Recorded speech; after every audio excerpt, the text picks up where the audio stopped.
রেখো না মনেতে ভয় বান্দা খুদার,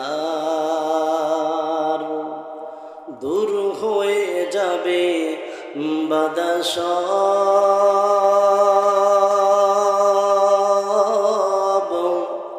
তোমার আমার এক মালিক আছে নামাদের রব, আছে নামাদের রব। রেখো না মনেতে ভয় বান্দা খুদার, দূর হয়ে যাবে বাদা সব। তোমার আমার এক মালিক আছে নামাদের রব, আছে নামাদের রব। অপরাধ যদি কিছুই করেই থাকি, একটাই অপরাধ আল্লাহ রসুলকেই ভালোবাসি। কথা বলেন ঠিক কিনা? অপরাধ যদি কিছুই করেই থাকি, একটাই অপরাধ কোরআনের মাহফিল ভালোবাসি। সেই অপরাধে জীবন দিতে পারি, সেই অপরাধে জীবন দিতে পারি আমাদের যা আছে সব, দিতে পারি আমাদের যা আছে সব। আল্লাহ তাআলা বলছেন, ইল্লাল্লাযীনা আমানু ওয়া আমিলুস সালিহাতি ওয়া তাওয়াসাউ বিল হক ওয়া তাওয়াসাউ বিস সবর। আল্লাহ তাআলা বলছেন, বান্দা যদি তোমরা ক্ষতি থেকে বাঁচতে চাও তাহলে তোমাদের 4টা কাজ করা লাগবে। 1 নম্বর কাজ হলো আল্লাহর প্রতি ঈমান আনতে হবে। সম্মানিত ভাইরা, বলেন তো আমরা ঈমান আনবো একজনের প্রতি, তার নাম কি? সবাই বলেন না, নাম কি? এই ঈমানটা খুব গুরুত্বপূর্ণ বিষয়। 4টা বিষয় যদি আলোচনা করি, কমসে কম 2-3 ঘন্টা আপনাদেরকে যদি বোঝাই তাহলে সামান্য কিছু বুঝতে পারবেন। তাহলে এবার আসেন, আমরা যেহেতু সবাই ঈমানদার হতে চাই, মুমিন হতে চাই, মুসলিম হতে চাই, সম্মানিত ভাইরা, যদি আমরা ঈমানদার হতে চাই তাহলে আল্লাহ তাআলা সূরা হুজুরাতের ভিতরে বলছে ঈমানদারদের 4টা গুণ থাকবে। জোরে বলেন, কয়টা গুণ? আমি সূরা আসর থেকে আলোচনা করতেছি। আমরা ক্ষতি থেকে বাঁচতে হলে আমাদের 4টা কাজ করা লাগবে। 1 নম্বর হচ্ছে ঈমান আনা লাগবে আল্লাহর উপরে। এদিকে আবার যারা ঈমানদার হবে, যারা মুমিন হবে, এদের 4টা গুণ থাকবে। সেই 4টা গুণ আমরা একটু শুনি। আল্লাহ তাআলা বলছেন, ইন্নামাল মুমিনুনাল্লাযীনা আমানু বিল্লাহি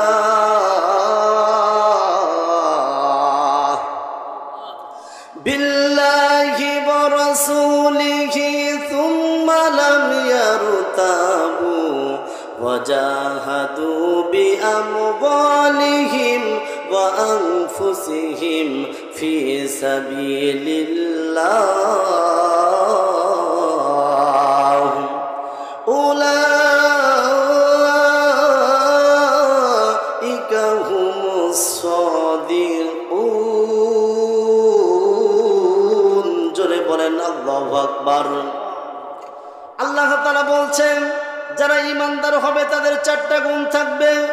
ইন্নামাল মুমিন, নিশ্চয়ই মুমিন, আল্লাযীনা, যারা ঈমান আনবে, আমানু বিল্লাহ, 1 নম্বর গুণ হলো তারা আল্লাহর প্রতি ঈমান আনবে। ওয়া রাসূলিহি, 2 নম্বর গুণ হলো তারা রসুলের প্রতি ঈমান আনবে। 3 নম্বর গুণ হলো সুম্মা লাম ইয়ারতাবু, ঈমান আনার পর কোনো সন্দেহ সংশয় পোষণ করবে না। আর 4 নম্বর গুণ হলো ওয়াজাহাদু বিআমওয়ালিহিম ওয়া আনফুসিহিম ফি সাবিলিল্লাহ। যারা ঈমানদার হবে তাদের জান আর মাল দিয়ে যারা আল্লাহ তাআলার রাস্তায় চেষ্টা করবে, আমার মালিক ডাক দিয়ে বলছেন উলাইকা হুমুস সাদিকুন, তারাই হচ্ছে ঈমানদারের দাবিতে তারাই হচ্ছে সত্যবাদী।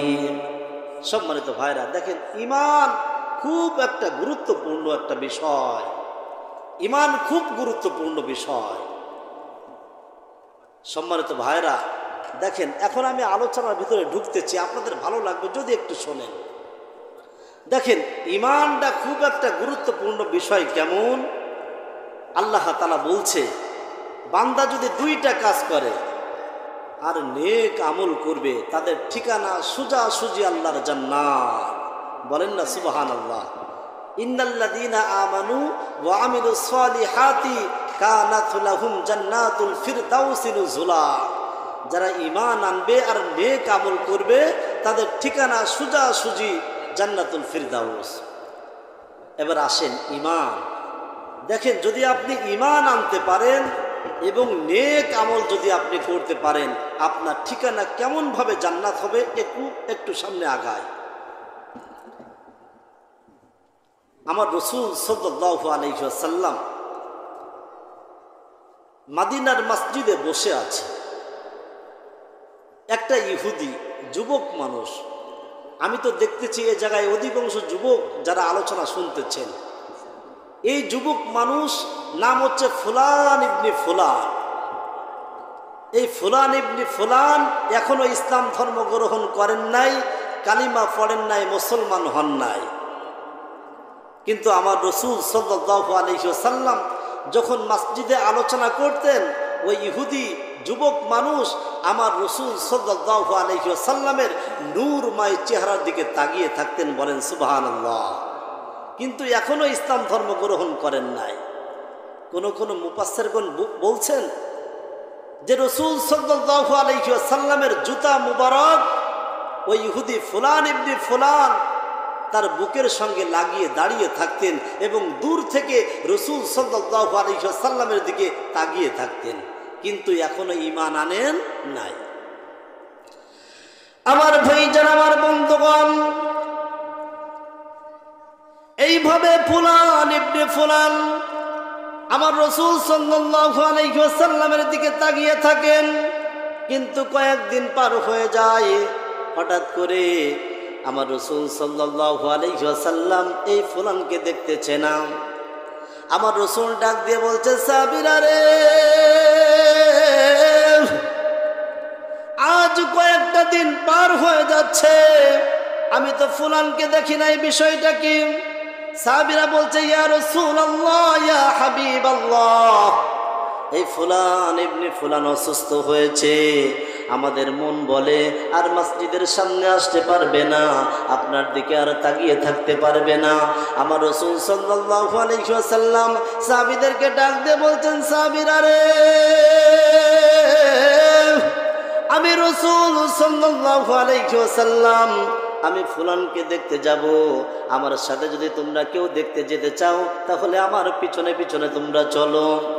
আমার রাসূল সাল্লাল্লাহু আলাইহি ওয়াসাল্লাম সামনের দিকে রওনা দিয়েছে, আবার পিছনে কয়েকজন সাহাবী যাচ্ছে। কিন্তু আমার রাসূল সাল্লাল্লাহু আলাইহি ওয়াসাল্লাম যখন ফুলানের বাসায় ঢুকলেন, ফুলান রাসূল সাল্লাল্লাহু আলাইহি ওয়াসাল্লামকে দেখার সাথে সাথে শোয়া থেকে বসে গেছেন। বলেন সুবহানাল্লাহ। রাসূল সাল্লাল্লাহু আলাইহি ওয়াসাল্লাম ফুলানের বাসায় ঢোকার সাথে সাথে ফুলান রাসূলের দিকে তাকিয়ে আছেন, আর তাকানোর পর চোখের পানি ছেড়ে দিয়ে হাউমাউ করে কান্না শুরু করে দিয়েছে। আমার রাসূল সাল্লাল্লাহু আলাইহি ওয়াসাল্লাম ফুলানকে ডাক দিয়ে বলছেন, ফুলান, ধৈর্য ধারণ করো, ধৈর্য ধারণ করো, কিন্তু ফুলান ডাক দিয়ে বলছে ইয়া রাসূলুল্লাহ, ইয়া হাবিবাল্লাহ, আমি তো অসুস্থ, কিন্তু ইয়া রাসূলুল্লাহ আমার হৃদয় থেকে, আমার মন থেকে আমি আপনাকে মুহাব্বত করি, আমি আপনাকে ভালোবাসি। আমার রাসূল ডাক দিয়ে বলছে ফুলান, তুমি যে আমাকে মুহাব্বত করো, তুমি যে আমাকে ভালোবাসো, শুধু তুমি একা মুহাব্বত করো, ভালোবাসো তা না। ও ফুলান রে, আমি নিজেও তোমাকে মুহাব্বত করি, আমি তোমাকে ভালোবাসি। আমার রাসূল সাল্লাল্লাহু আলাইহি ওয়াসাল্লাম যখন এই কথা বললেন, ফুলান একবার আসমানের দিকে তাকায়, একবার ইহুদি বাবার দিকে তাকায়, একবার রাসূল সাল্লাল্লাহু আলাইহি ওয়াসাল্লামের দিকে তাকাচ্ছেন। ইহুদি বাবা কি বলে, একবার আসমানের দিকে তাকাই, মালিক আমি তো এখনো ইসলাম ধর্ম গ্রহণ করতে পারলাম না, কিন্তু আমি তো রাসূলকে ভালোবাসি, আমি মুহাব্বত করি।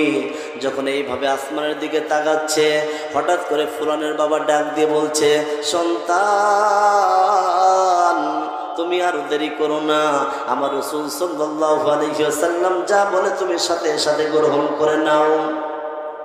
ফুলান ডাক দিয়ে বলছে, ইয়া রাসূলুল্লাহ আমি যে আপনাকে মুহাব্বত করি, আমি আপনাকে ভালোবাসি, এতদিন আমার বাবার কারণে আমি বলতে পারি নাই। আমার রাসূল ডাক দিয়ে বলছে, ফুলান তুই যে আমাকে একা মুহাব্বত করিস, ভালোবাসিস, বিষয়টা তা না। তুই যেভাবে আমাকে মুহাব্বত করিস, আমিও তোকে সেইভাবে মুহাব্বত করি। ও ফুলান রে, তুই যে আমাকে মুহাব্বত করিস, আমি তোকেও মুহাব্বত করি। তবে একটা কথা মনে রাখবি, কাল কিয়ামতের দিন আমি তোকে এক চুল পরিমাণ উপকার করতে পারবো না। বারোইহাটের মুসলমান, আমি আপনাদেরকে একটা প্রশ্ন করতে চাই, বলেন তো আমার রাসূল ডাক দিয়ে বলছে ফুলান আমি তোকে মুহাব্বত করি, আবার ফুলান ডাক দিয়ে বলছে ইয়া রাসূলুল্লাহ আমি আপনাকে ভালোবাসি, আমি আপনাকে মুহাব্বত করি। কিন্তু আমার রাসূল ডাক দিয়ে বলছে, ফুলান রে কাল কিয়ামতের দিন আমি তোকে এক চুল পরিমাণ উপকার করতে পারবো না। যদি আপনারা বুঝে থাকেন বলেন তো আমার রাসূল কিসের ইঙ্গিত দিলেন? বলেন, কথা বলেন। ইমানের ইঙ্গিত দিলেন। সম্মানিত ভাইরা দেখেন, ইমান আনলে আর নেক আমল করলে কিভাবে আপনার ঠিকানা সোজাসুজি আল্লাহর জান্নাত হয়, আমি এ বিষয়ে একটু আলোচনা আপনাদেরকে ঢুকাইতে চাই মাথার ভিতরে। কিন্তু ইমানটা আনা লাগবে পাকাপুক্ত।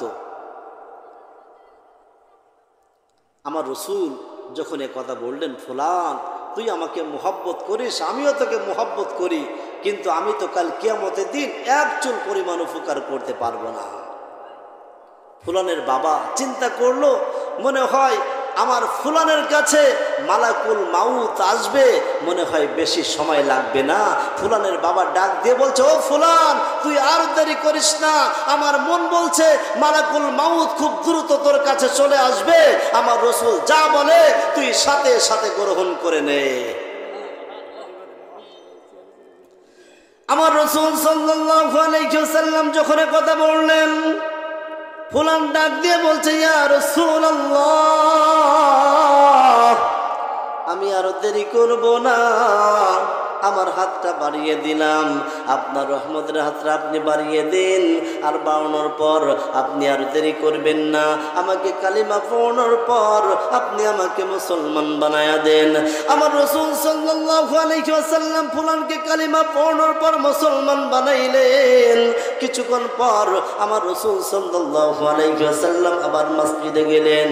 মসজিদে যাওয়ার পর কিছুক্ষণ পর একটা সাহাবী বলছে, ইয়া রাসূলুল্লাহ একটু আগে যে ফুলান ইবনে ফুলান কালিমা গ্রহণ করেছে, ওই কালিমা গ্রহণ করার পর বেশি লেট হয় নাই, মালাকুল মাউত ফুলানের কাছে চলে আসছে, আর ফুলান দুনিয়া থেকে বিদায় নিয়ে চলে গেছে। আমার রাসূল ডাক দিয়ে বলছে, সাহাবীরা রে যা, কেউ বাঁশ কাটার ব্যবস্থা কর, কেউ গোসল করানোর ব্যবস্থা কর, কেউ কাফনের ব্যবস্থা কর, কেউ গরম পানির ব্যবস্থা কর। আমি রাসূল সাল্লাল্লাহু আলাইহি ওয়াসাল্লাম, আমি রাসূল নিজেই ফুলানের জানাজা আমি রাসূল নিজেই পড়াবো। বলেন না সুবহানাল্লাহ। সম্মানিত ভাইরা, যদি আপনারা বুঝে থাকেন বলেন তো, ফুলান ইবনে ফুলান ইসলাম ধর্ম গ্রহণ করেছে, কালিমা পড়েছে, মুসলমান হয়েছে, মুসলমান হওয়ার পর বলেন তো এক ওয়াক্ত নামাজ পড়ার সময় পেয়েছেন? এই কথা বলেন, পেয়েছেন? রোজা রাখার সময় পেয়েছেন? সদকা করার সময় পেয়েছেন? ভালো কাজ করার কোনো সময় পাই নাই। কালিমা পড়ার সাথে সাথে দুনিয়া থেকে বিদায় নিয়ে চলে গেছে। আমার রসুল ডাক দিয়ে বলছে, ও আমার সাহাবীরা রে, যা কেউ বাস করার ব্যবস্থা কর, কেউ গোসলের ব্যবস্থা কর, আমি রসুল নিজেই ফুলানের জানাজা আমি নিজেই পড়াবো। সম্মানিত ভাইরা, দেখেন আমার রসুল সাল্লাল্লাহু আলাইহি ওয়াসাল্লাম জানাজার দিকে রওনা হলেন। জানাজার দিকে যখন আমার রসুল সাল্লাল্লাহু আলাইহি ওয়াসাল্লাম রওনা হলেন, আমার রসুল সাল্লাল্লাহু আলাইহি ওয়াসাল্লাম জমিনের উপরে পা পরিপূর্ণ রাখেন নাই, দুইটা আঙ্গুল ডিঙ্গায়া ডিঙ্গায়া আমার রসুল জানাজার দিকে রওনা হচ্ছে। জানাজার দিকে যখন রওনা হচ্ছে, এক পর্যায়ে জানাজা শেষ হয়ে গেল। আমার প্রিয় ভাই, দেখেন আজ তো আমরা কত অহংকার করতেছি যে আমি এখন কোরআনের মাহফিল শুনবো না, এখন দোকানের ভিতরে বসবো, বিভিন্ন সময় আমি কাটাবো, এখন কোরআনের মাহফিল শোনার বয়স এখনো হয় নাই। আপনি কি জানেন এই যে দুনিয়ার উপরে 3 ভাই আছে, অনেকেই আছে 4 ভাই 5 ভাই, কিন্তু বড় ভাই দুনিয়ার উপরে আছে, মেজো ভাই দুনিয়ার উপরে আছে, সেজো ভাই দুনিয়ার উপরে আছে, ছোট ভাই দুনিয়া থেকে বিদায় নিয়ে চলে গেছে, এমন হাজার হাজার প্রমাণ আছে। কথা বলেন ঠিক কিনা? সুতরাং আসার তো একটা সিরিয়াল আছে, যাওয়ার কোনো সিরিয়াল নাই। সম্মানিত ভাইরা, আমার রসুল সাল্লাল্লাহু আলাইহি ওয়াসাল্লাম সাহাবীদেরকে ডাক দিয়ে বলছেন, ও আমার সাহাবীরা রে, যেহেতু ফুলান দুনিয়া থেকে বিদায় নিয়ে চলে গেছে, আমি রসুল ফুলানের জানাজা আমি নিজেই পড়াবো। সম্মানিত ভাইরা, দেখেন ফুলান কিন্তু কালিমা পড়ার পর এক ওয়াক্ত নামাজ পড়ার সুযোগ পাই নাই। আল্লাহ রসুল সাল্লাল্লাহু আলাইহি ওয়াসাল্লাম ডাক দিয়ে বলছে, ও আমার সাহাবীরা রে, যাও কেউ বাস করার ব্যবস্থা করো, জানাজার ব্যবস্থা করো। আমি রসুল সাল্লাল্লাহু আলাইহি ওয়াসাল্লাম ফুলানের জানাজা আমি নিজেই পড়াবো। এক পর্যায়ে জানাজার ব্যবস্থা হলেন। আমার রসুল সাল্লাল্লাহু আলাইহি ওয়াসাল্লাম জানাজার দিকে গেলেন। জানাজা শেষ করার পর আবারও যখন মসজিদে আসতেছে, হযরতে ওমর ডাক দিয়ে বলছে, ইয়া রাসূলুল্লাহ, আমার মাতা পিতা আপনার উপরে কুরবান হোক। আমি দেখলাম যখন আপনি জানাজায় শরীক হচ্ছিলেন, আপনি 2টা আঙ্গুল ডিঙ্গায়া ডিঙ্গায়া আপনি জানাজায় যাচ্ছিলেন, আপনি সমস্ত পা মুবারক কিন্তু আপনি জমিনের উপরে রাখেন নাই, কারণটা কি জানতে চাই? আমার রসুল ডাক দিয়ে বলছে, ওমর, আমি রসুল যেটা দেখি তুমি সেটা দেখো না, আবার তুমি যেটা দেখো আমি সেটা দেখি।